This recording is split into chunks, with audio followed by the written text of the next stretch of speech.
Iramanaloche Gurudarshantai Dilagakare Chatikakiniai Vikana Uttara Shantana Aga Darshan Sangha Pyare Jiyo Ogoli Jiyo Олегумай. Здравейте, приятели! Днес ще направим един разклад, с който ще се нарича разговор с нашата душа. Какво иска вашата душа да ви каже? Как се чувства тук нашия кукулинчо? Реши да се покаже. Тази мързелива газинка, откакто стана топло, не може да се види, да се намери из къщата къде е. И днес благоволи за малко да покаже своята височайша муцуна и своята височайша опашка. Така, стартираме.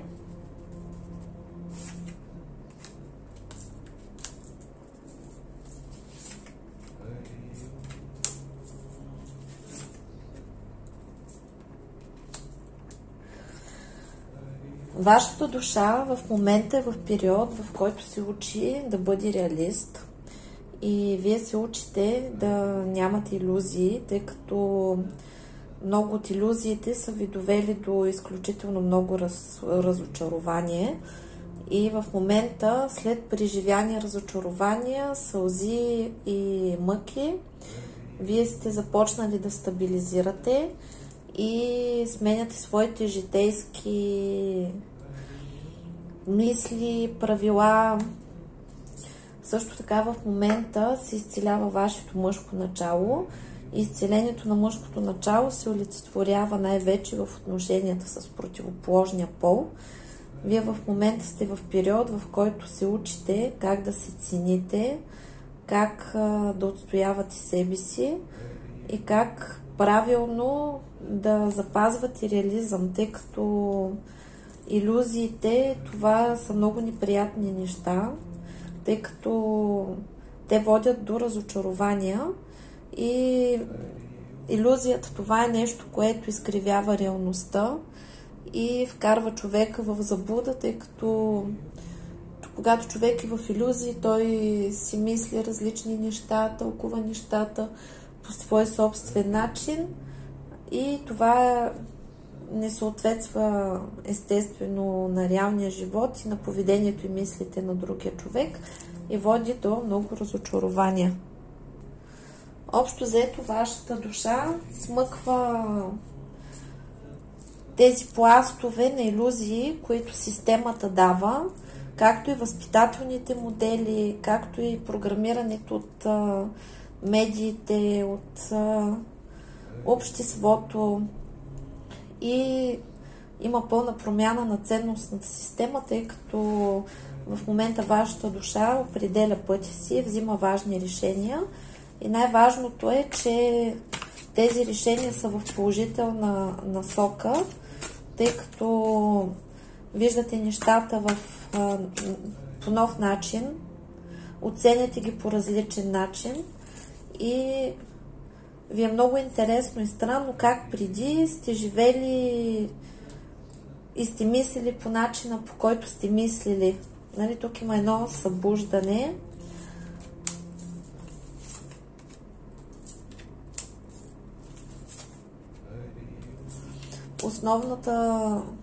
Основното, което иска да ви каже вашата душа е, че в момента най-вече вие се учите да спазвате закона на равновесието, защото осъзнавате, че всеки път, когато сте го нарушавали или сте допускали някой прекалено близко до себе си, този човек след това се е превръщал във ваш враг и ви е отговарял по доста неблагодарен начин. И вие в момента сте в процес, в който се учите как да живеете по нов начин. Учите се как да не мислите толкова негативно, да не сте настроени воинствено, да не очаквате непрекъснато удари в гърба. Нали, тази карта показва, че вашата душа се намира в защита от всички страни, защото многократно сърцето е разбивано. И е разбивано, защото прекомерно сте се раздавали за хора, които не заслужават, или сте били прекалено емоционални. Сега се учите да не реагирате толкова емоционално на различни ситуации в живота, които са ви извеждали извън равновесие, и се учите да не отговаряте на различни провокации. Естествено, се вижда, че сте преминали през доста уроци и в момента сте в процес, в който, така да се каже, ближите и лекувате раните си, сглобявате сърцето и душата си по нов начин. Но хубавото е, че вашата душа казва, че уроците, които е трябвало да научи, ги учи. Основната задача е да се излезе от зависимостите, да се добие емоционална и душевна свобода, в която вашата душа иска да се научи да живее по нов начин, където живота е като приключение, когато има творчество и събира смелост да осъществи своите проекти. Вашата душа в момента е като едно малко дете, което в момента се учи отново да ходи. Учите се да говорите, да се изказвате, да проявявате себе си. Най-важното в момента е, че вашата матрица на съдбата, дървото на живота, то в момента се коригира и се възстановяват различни неща, възстановява се съдбата ви, както и събития и чувства, и вие в момента имате усещането, че не сте живели достатъчно, че сякаш сте били в затвор, че сякаш сте били ограничени и в момента искате да опитате всичко, като едно любопитно дете сте и изживявате неща, които преди не сте си позволявали. И имате тази жажда да творите, да живеете, да опитвате, да пробвате.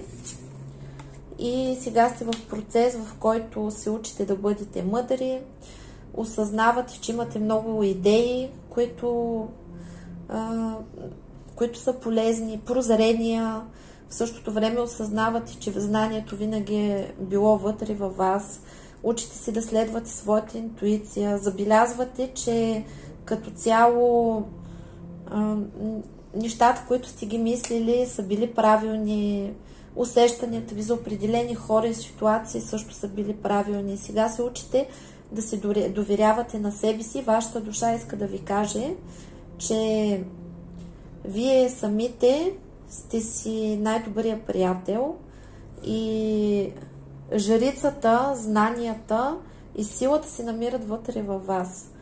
И вие трябва по-често да си обръщате внимание на това какво искате, какво усещате, какво чувствате, какво сънувате, какви предчувствия имате, защото те са правилни и вашия вътрешен помощник, вашата вътрешна жрица, която живее вътре във вашата душа и вашата душа чрез нея ви говори, тя винаги е във ваша помощ, тя винаги идва да ви предупреди, тя винаги идва да ви насочи, тя винаги ви дава най-правилните съвети.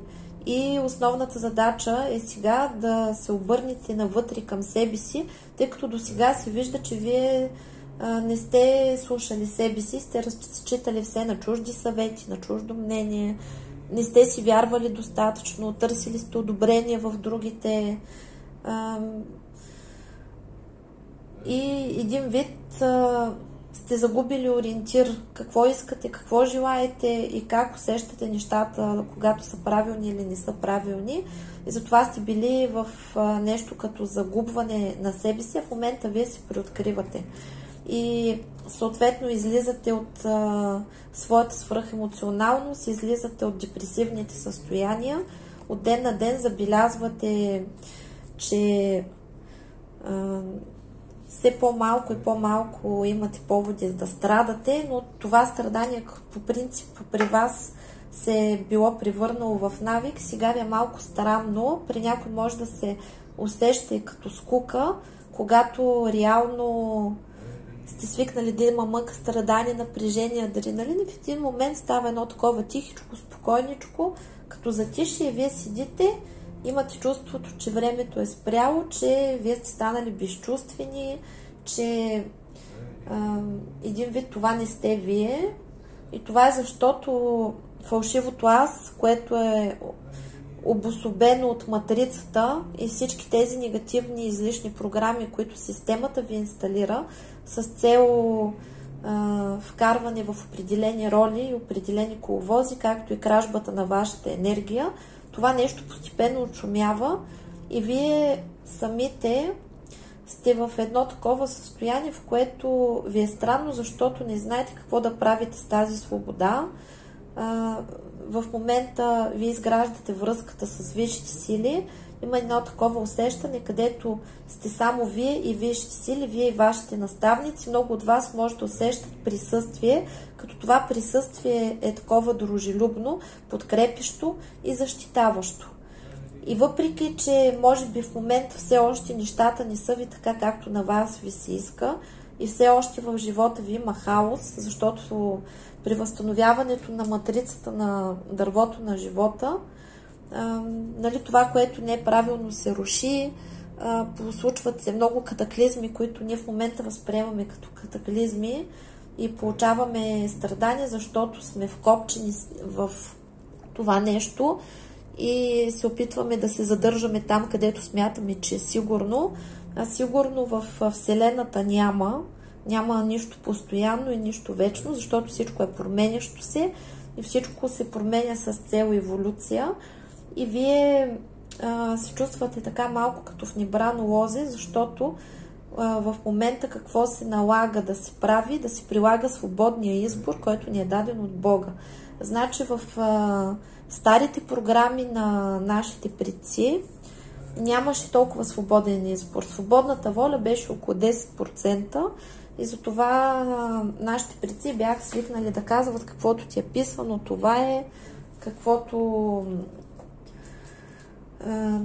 това ти е съдбата, не можеш да я промениш и са вървяли по едни такива отъпкани коловози и примерно в гаданията е можело да се гадае с години напред, а сега в момента свободната воля е пусната на 60% и постепенно ще се увеличава до 100%. Защо я пускат плавно? Защото хората не са свикнали и всички хора са като задъни на улица, объркани, защото до сега са се носили по течението и са вървяли по коловозите и отъпканите пътеки, които са били написани на матрицата, а сега в момента се получава многовариантност. И тези варианти изискват човек да поема отговорност за решенията си, да мисли, да избира и това е страшно естествено, но истината е, че грешни решения не съществуват и не е фатално да решиш, да пробваш и ако не ти хареса, да го промениш. Сега в момента влизаме в това състояние творец на реалност, което изглежда страшно и сложно на повечето от вас, обаче вашата душа в момента се наслаждава и ви казва, че няма страшно, че в свободата е творението, че вие сте свободни да живеете така, както искате, да следвате повелята на душата си. И затова много от вас, усещайки тези импулси, които идват от душата, се чувстват неудовлетворени, примерно, по начина, по който живеят и усещат, че имат нужда от промяна. И тази промяна не знаят как да я направят и спадат в депресия. Изходът е лекичка по лекичка да започнат да се задават такива малки въпроси. Какво ми се прави днес? Например, искам разходка, отивам на разходка. Искам някакво удоволствие за душата си. Питам душата си от какво се нуждае, тя какво би я порадвало и извършвам това, което душата ми иска. Примерно може да поискам да гледам комедия, може да поискам книжка да прочита, може пък и тортичка да поискам, може пък да поискам разходка. Нали, угаждам си, така че със всеки изминал ден нали, нашата душа да казва какво иска и ние да удовлетворяваме. Също така, това е период, в който вашата душа и вие самите усещате, че имате нужда от нови знания, от разширяване на хоризонтите, от промяна на мирогледа. И това се случва. Сега се учите да живеете в безусловната любов, учите се да обичате себе си. Много от вас в момента са се отчаяли, защото един вид свързват любовта с противоположния пол. Но това не е всичко, тъй като ние самите сме цялостни обекти и в нас има абсолютно всичко. Ние имаме вътрешен мъж, вътрешна жена, вътрешен родител, вътрешен възрастен, вътрешно дете и абсолютно всички тези наши същности, наши роли, които се намират в нашата матрица, отговарят за отношенията ни с външния свят.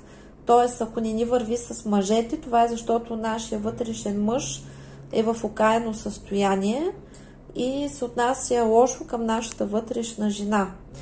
И как се оформя нашия вътрешен мъж? Нашия вътрешен мъж се оформя на база това, тъй като ние имаме различни въплъщения в различните животи. То се раждаме като мъже, то се раждаме като жени. И базата данни опит, какви сме били ние като мъже, това е от миналите ни животи, се привлича към матрицата на рода и съответно такива мъже има и в нашия род. И формата жена.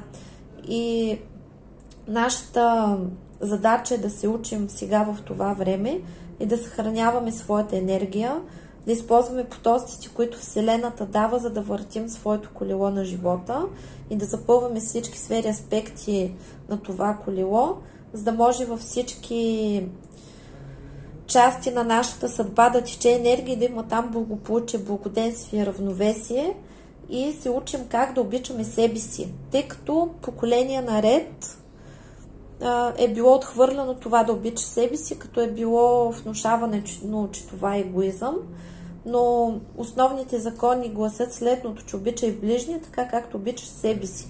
И ако ти не обичаш себе си, няма как да бъдеш полезен и на ближния.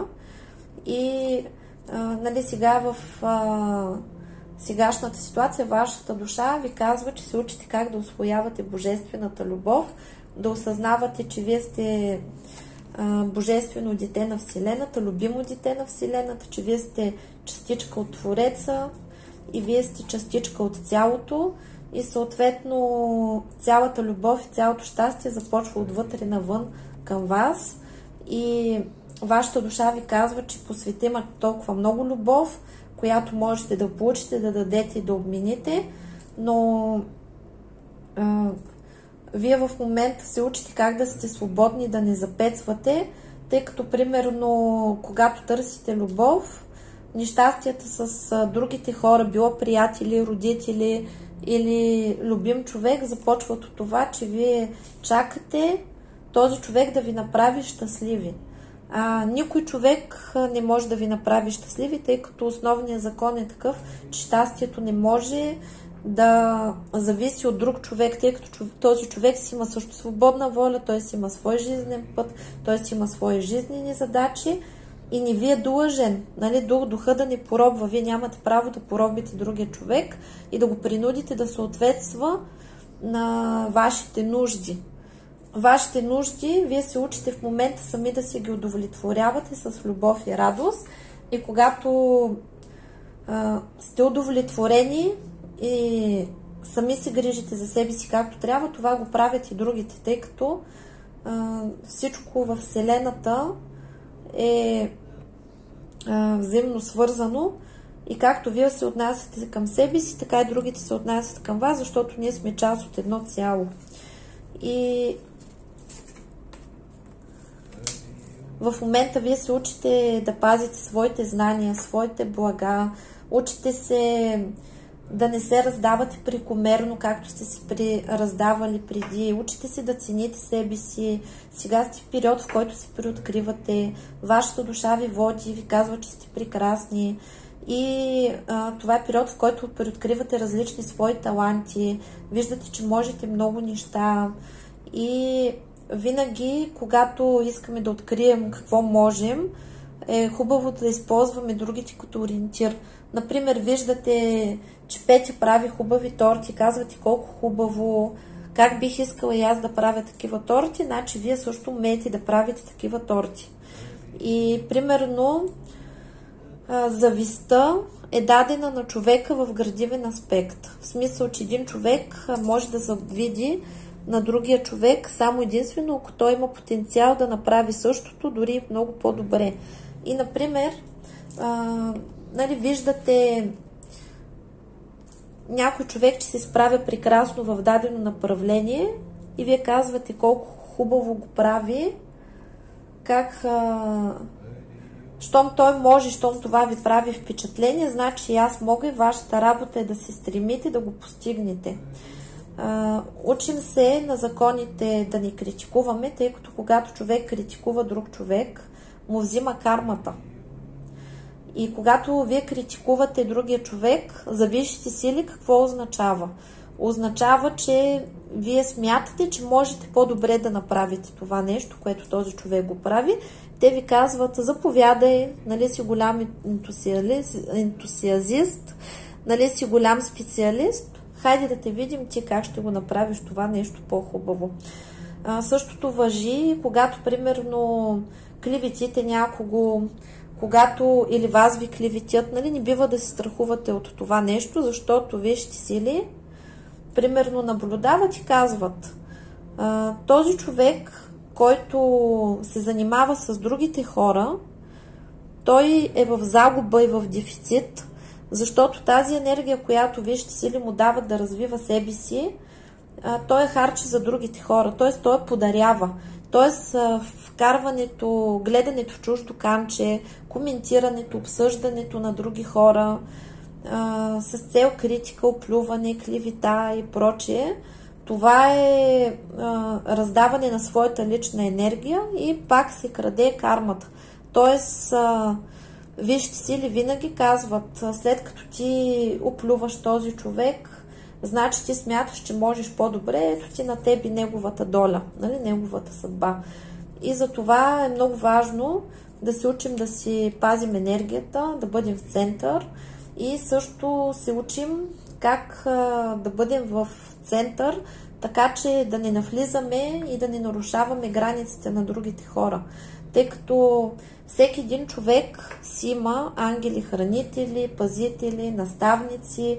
Той самия си е написал съдбата, с която идва и уроците, които трябва да научи. Естествено, тук на Земята се учи чрез изпитания, чрез мъки и страдания през повечето време, докато достигнем до ниво, където да се учим чрез знание и просветление, но това вече е по-далечен път и преди да стигнем до него, минаваме през така един доста трънлив път и се покриваме целите в рани и белези.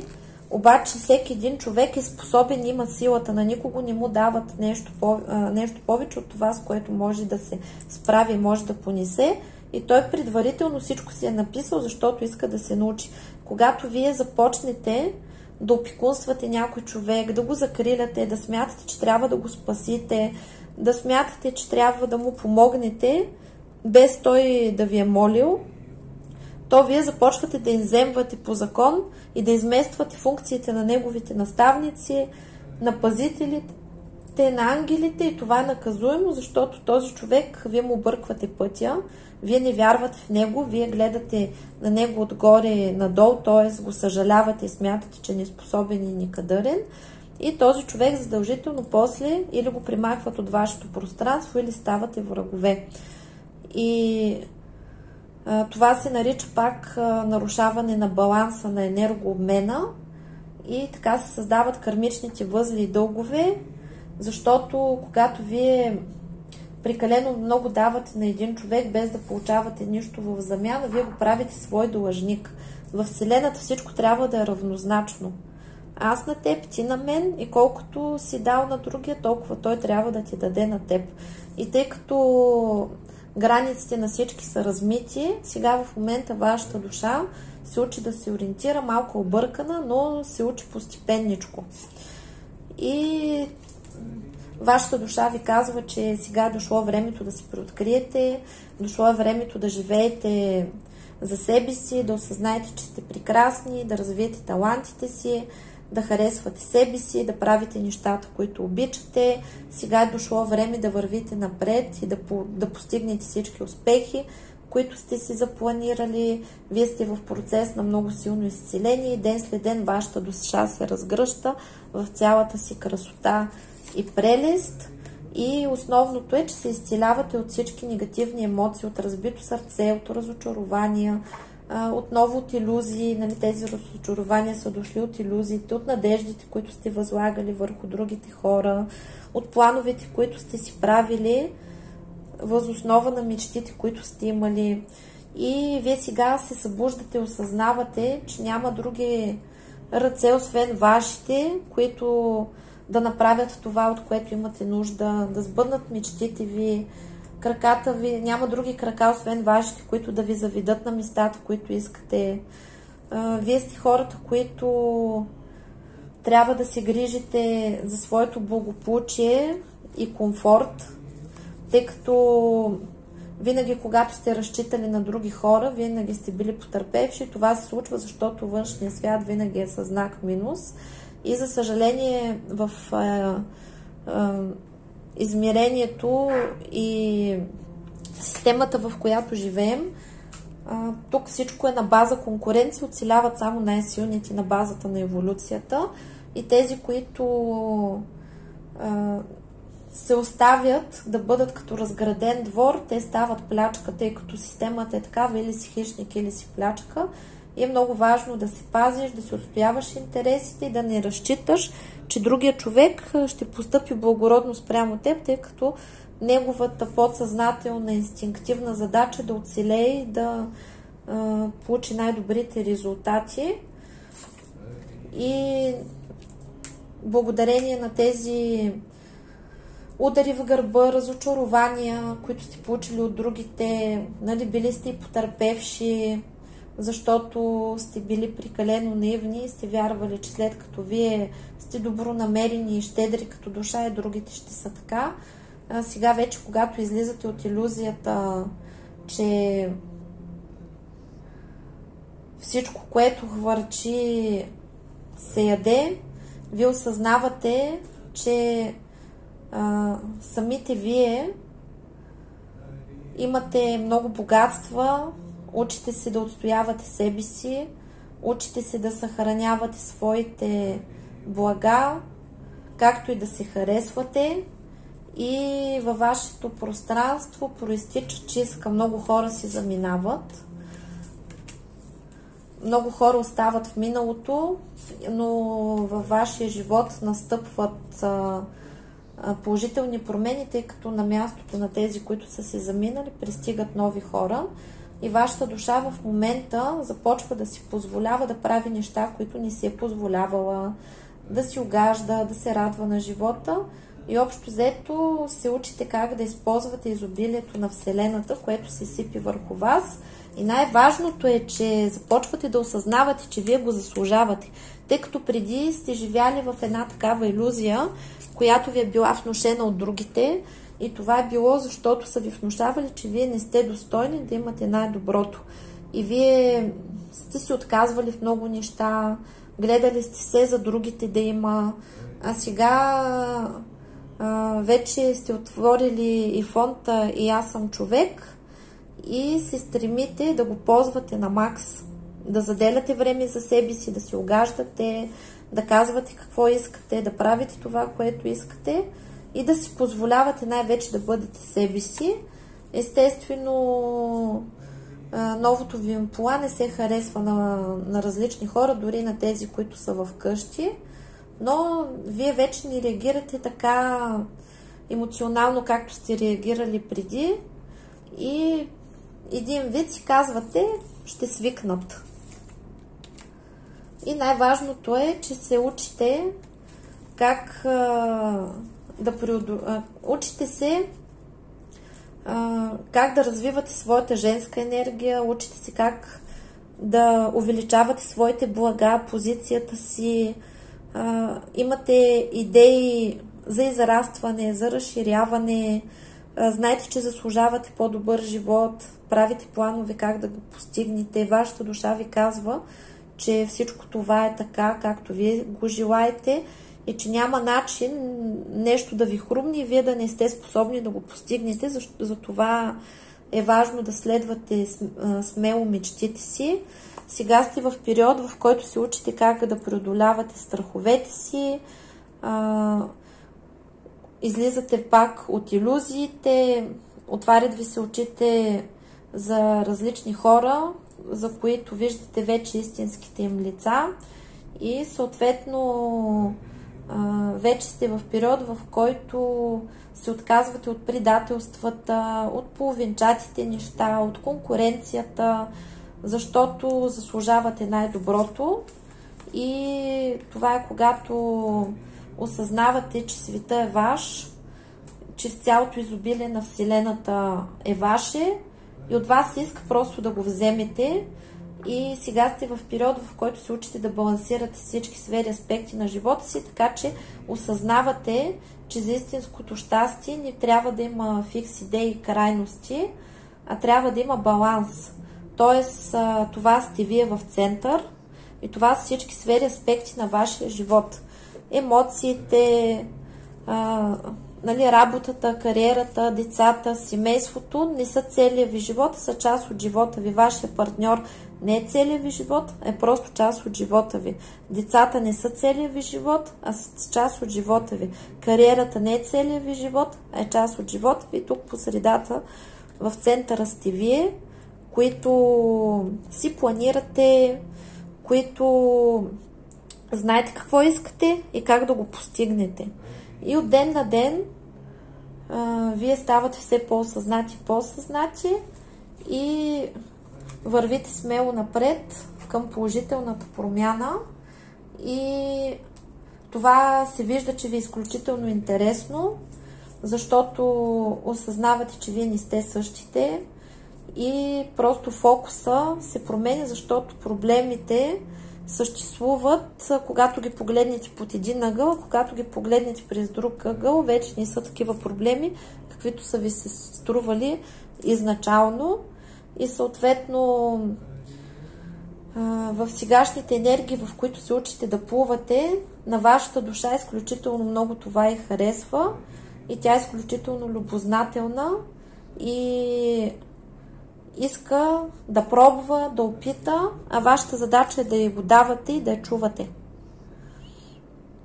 И най-важното е да знаете, че сте в безопасност, защото с вас има пазители, хранители, учители, наставници, вие никога не сте сами и не е така лесно някой да ви навреди, не е така лесно някой да ви победи. И когато вие не се предавате и знаете, че сте защитени и се оттърсите от страховете, които имате, то вие ще сте непобедими и ще знаете, че никой нищо на тази вселена не може да ви бутне и не може да ви отклони от пътя, който имате и пътя, който искате. А тепърва вашата душа ви казва, че ще ви разкрива много аспекти, ще ви дава много идеи и заедно вие ще сътворите нещо прекрасно и общо взето изпитанията, през които сте преминали, са ви направили по-силни. Един вид сте станали по-земни, по-реалистични и е по-трудно някой да ви заблуди, да ви измами, както се е случвало това преди. Вашата душа ви казва, че преминавате през различни тренировки с цел да се научите да разпознавате измамниците, лъжците, да се научите да четете хората, да разгадавате техните намерения. И е много важно да ви ръководи вътрешния глас, който е правилен, тъй като Вие самите сте надарени с изключителна интуиция. Вие самите сте стари души, които много неща си ги знаете и много често, когато чувате различни практики, лекции, тренинги или четете някакви книги, вие знаете, че това го знаете на подсъзнателно ниво и дори откривате, че много от нещата, които ги пишат като закони, вие несъзнателно сте ги спазвали и това е защото се ръководите от вътрешните си знания. И тези вътрешни знания постепенно ще излизат едно по едно и вие ще добивате своята цялостност. Сега в момента най-важното е да преминете през всички състояния, които имате. Това е монада, диада и триада. Монадата е когато човек се научи да бъде самостоятелен и самодостатъчен и самотата се дава на хората, специално от висшите сили и самата душа я избира. Затова има период, в който е като човек изпада като в учелничество, няма любим човек, няма особено приятели, няма особено къде да иде. Това е защото това е дадено, за да се овладее състоянието монада, когато човек се учи да разбира себе си, да разговаря с себе си и да се удовлетворява всички нужди, както и да отстоява своите граници. И когато на човек му е хубаво сам със себе си, той не може да изпадне в емоционална зависимост или да попадне в енергийно или емоционално робство под друг човек, който енергийно или емоционално да го подчини, да започне да го манипулира или да източва неговите блага. Без значение дали това е приятел, дали е любим или са близки хора. Диадата, това е когато човек се учи да взаимодейства с друг човек, но за да имате правилно взаимодействие с другите, трябва да се научите първо да бъдете в състоянието монада. Много хора имат проблеми с диадата и монадата, защото директно от семейството си, а семейството вече, когато има майка, баща, дете, триада, излизат от семейството си и директно влизат в диада. Тоест, човек без да се е научил да живее сам, без да се е научил да бъде самостоятелен, директно влиза в отношения с друг човек и после изпитва ужас от самота. А самотата реално не съществува, защото човек, когато не е научен да бъде самостоятелен и не му е заградено състоянието монада, той дори в отношенията с другите хора се чувства самотен, уязвим и непрекъснато се вкопчва и търси внимание, одобрение и е в такава позиция, която не е много изгодна за него, защото е в позиция угодничество, страх от загуба и е податлив на манипулации. Затова много връзки страдат поради липсата на състоянието монада.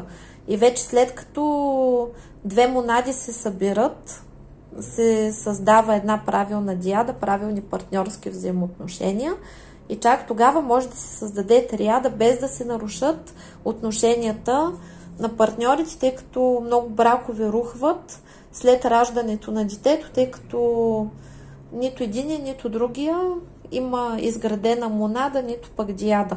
И сега в новото време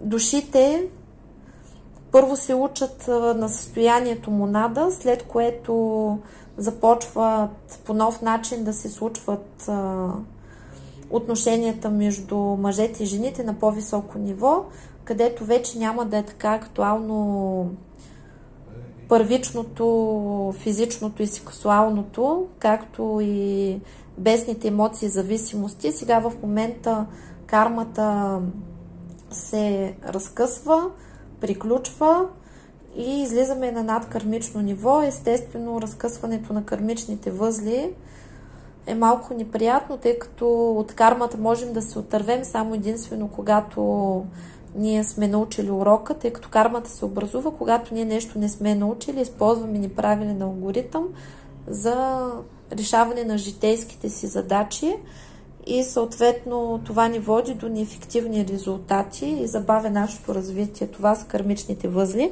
Когато ние правим практики за освобождаване от карма, то ние даваме заявка на нашите наставници на кармичния съвет, че искаме да си научим уроците, затова кармичното изцеление винаги води до различни ситуации, сътресения, в които естествено в кармичния възел има събрана много негативна емоция и енергия и ние изживяваме наново, като целта е да се освободим от това нещо и да се освободим от негативните чувства, емоции и привързаности. И затова се минава през така малко повече катаклизми в последно време, но това е защото ние се борим за нашата свобода и нашата душа иска ето така да застане в център и да може да твори своята реалност и да управлява живота си по начина, по който на нея е необходимо за усъвършенстването и развитието в пътя на светлината. Така, това беше посланието от вашата душа. Ще има още, естествено, когато дойде такъв импулс. От мен за сега, приятели, ви пожелавам всичко и ви чакам с добри новини, естествено. Чао, чао!